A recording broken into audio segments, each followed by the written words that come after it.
You ever get punished for doing something good? Yeah, imagine being fined $500 for planting flowers. That's how my war with HOA Karen began. It was early spring. The kind of morning where the air smells like new beginnings. I'd finally decided to fix up the front yard. Plant some tulips, add a few solar lights, make it look like a home instead of just another box in the suburbs. My wife loved it. The neighbors, they complimented it. Everyone thought it was beautiful, except for her. Karen, the self-proclaimed enforcer of the HOA, the woman who treated the neighborhood like her personal kingdom. 3 days after I finished, I got a letter in the mail. It had the HOA seal stamped across the top in red ink. I thought it was a friendly notice, maybe even a compliment about the new garden. Nope. Inside was a fine for $500 for unauthorized yard modifications. I thought it had to be a mistake. So, I marched over to Karen's house to clear it up. She was outside trimming her hedges, wearing one of those sun hats that made her look like she was auditioning for a villain role. "Morning, Karen," I said, trying to stay polite. "Hey, I just got a fine from the HOA about my garden. There's gotta be some confusion, right?" She turned, gave me this smug little smirk, and said, "There's no confusion. Your flowers don't meet the community standard. They're too bright. Too wild. We're talking about tulips, not tiger traps." I told her I'd appeal it. She laughed and said, "Good luck with that." I wrote the regulations myself. That's when it hit me. This wasn't about rules, it was about control. She didn't want beauty in the neighborhood unless she approved it. I tried to play nice. I sent emails, filed an appeal, even attended a board meeting. Every time, I was shut down because the board was just Karen and her 2 friends from the book club. I spent the next week watching. Not in a creepy stalker way, well, maybe a little bit in the way a chess player watches an opponent. Karen's routine was predictable. Morning coffee on the porch at 7:30, an hour of gossip with Mrs. Whitaker, then the lawn inspection walk at noon.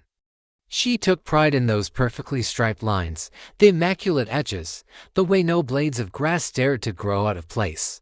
If she was going to control the neighborhood through rules and fines, then I'd need a plan that used her predictability against her. It couldn't be illegal, or I'd give her more ammunition.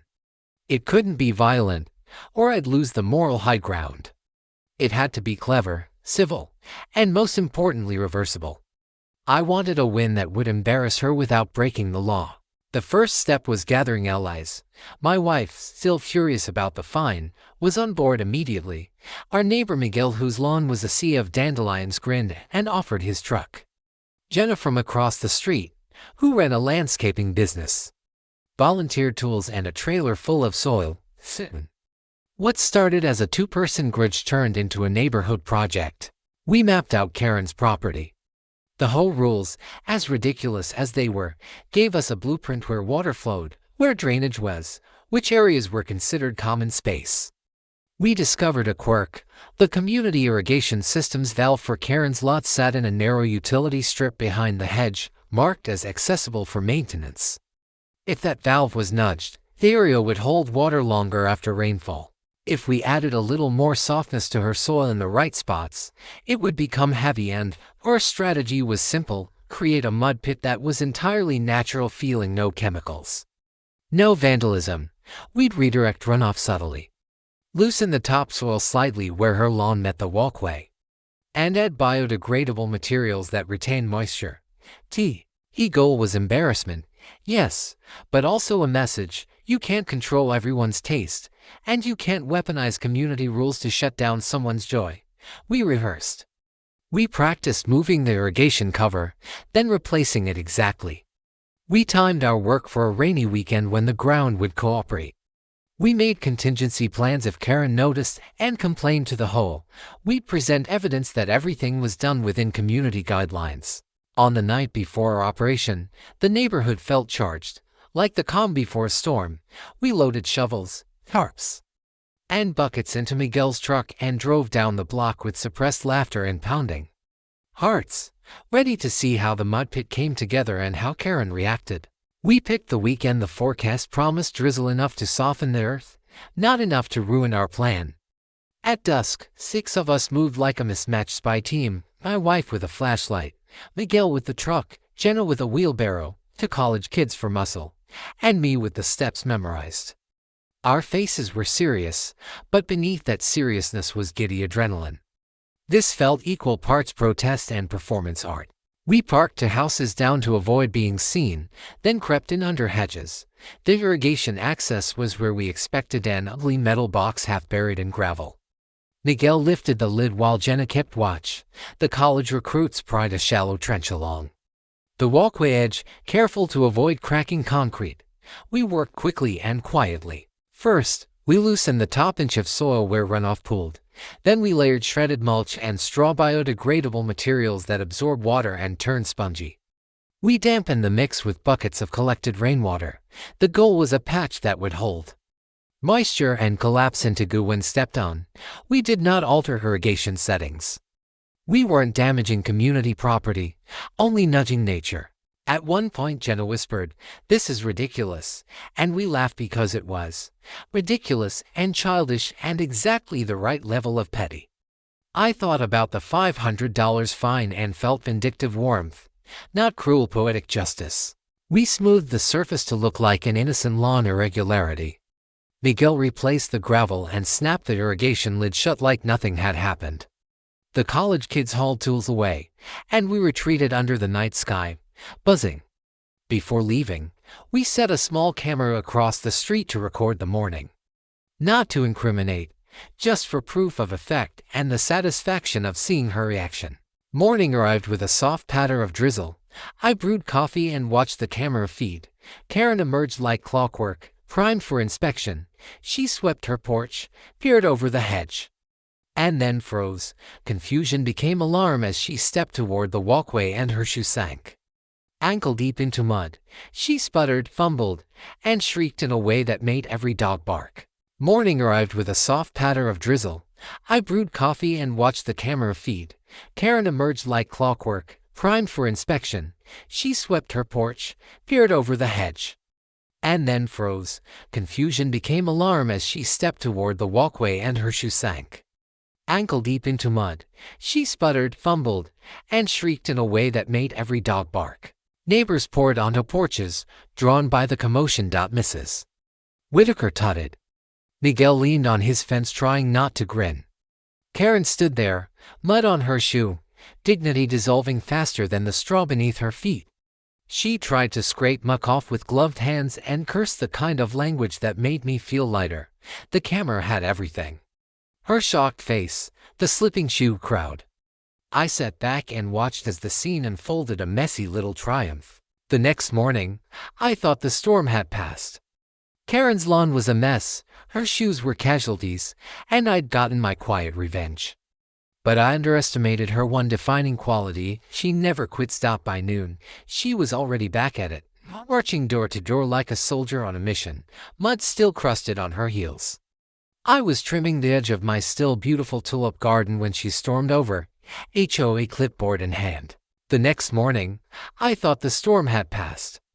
Karen's lawn was a mess, her shoes were casualties, and I'd gotten my quiet revenge.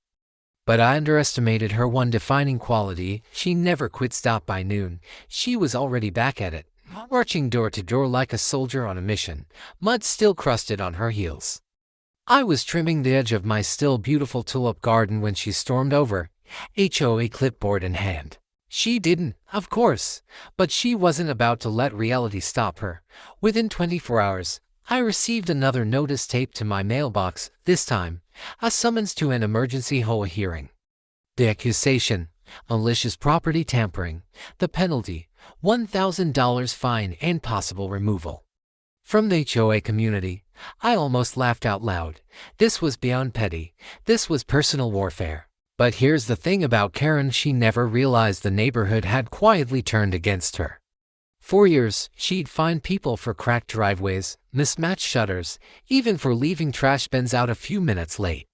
Everyone had a story. Everyone had anger. So when the hearing rolled around in her living room, yes, she hosted it herself, half the neighborhood showed up. Not to support her, to finally speak up. Miguel went first, telling everyone about his $300 fine for non-regulation grass color. Jenna followed, recounting how Karen threatened to tow her landscaping truck for visual clutter. One by one, neighbors spoke out. The mud pit had somehow cracked open not just her lawn, but her authority. Karen tried to shout them down, waving HOA bylaws in the air. But people were done being scared. Someone suggested a vote to remove her as chairwoman. It wasn't even close to 17-1. For the first time, Karen's clipboard looked small in her hands. Powerless. I didn't say a word during the meeting. I didn't need to. The mud had done its job literally and symbolically.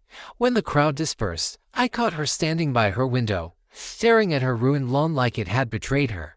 That's when I realized she wasn't finished yet. Karen was planning something. I could feel it. I should have known Karen wouldn't go quietly. People like her never do. They don't see defeat, they see delay.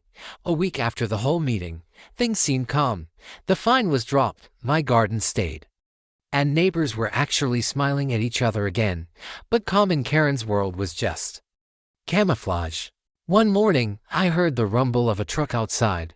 I peeked through the blinds and there it was, a full landscaping crew unloading sod, gravel, and industrial drainage pipes, right onto Karen's lawn. She was pointing furiously toward my house, barking orders like a general preparing for war. By noon, her lawn looked like a construction zone. The crew dug trenches, installed drains, and re-leveled the ground so water wouldn't collect again. It was impressive, honestly. Expensive, too. I figured that was the end of it until I saw her new sign. Property under professional restoration due to neighbor damage. It read in bold red letters, pointing straight at my house. Petty, sure. But I wasn't going to stoop lower. Instead, I decided to finish the story the right way with proof, patience, and poetic irony. That evening, I uploaded the footage from our hidden camera, the original one from Operation Mudslide, to a private drive. Then I clipped together a short, harmless compilation, Karen yelling at everyone, stomping in the mud, her precious sign going up. I didn't post it publicly. I simply shared it with the neighbors' Facebook group, captioned, "Nature always finds a way." The reaction, instant. The neighborhood chat exploded with laughing emojis and messages like "about time," and "that's Carmen for K." Karen tried to demand it be removed. But she was no longer HOA president. The post stayed up. Within days, her new drainage project backfired literally. The soil under her over-engineered lawn couldn't handle the runoff, and the next heavy rain turned it into, you guessed it, a swamp. A perfect mud pit. When I saw her standing in the middle of it, screaming at the landscapers while her boots sank deeper with every step, I didn't even gloat. I just smiled, grabbed my coffee, and admired my tulips swaying peacefully across the street. It wasn't about revenge anymore. It was about balance. She taught everyone a lesson about control, and nature taught her one about letting go. Funny thing, the next HOA newsletter had a brand new motto at the top: "A good neighborhood grows best when you let it." And just beneath it, a photo of our newly approved community garden committee chaired by yours truly. Poetic justice, served fresh, and just a little muddy. Enjoying this wild neighborhood revenge story? Hit that subscribe button to catch more real-life HOA dramas and hilarious backyard justice tales. If you loved how this muddy showdown turned out, give it a like. And drop a comment below. What would you have done if Karen fined you for your garden?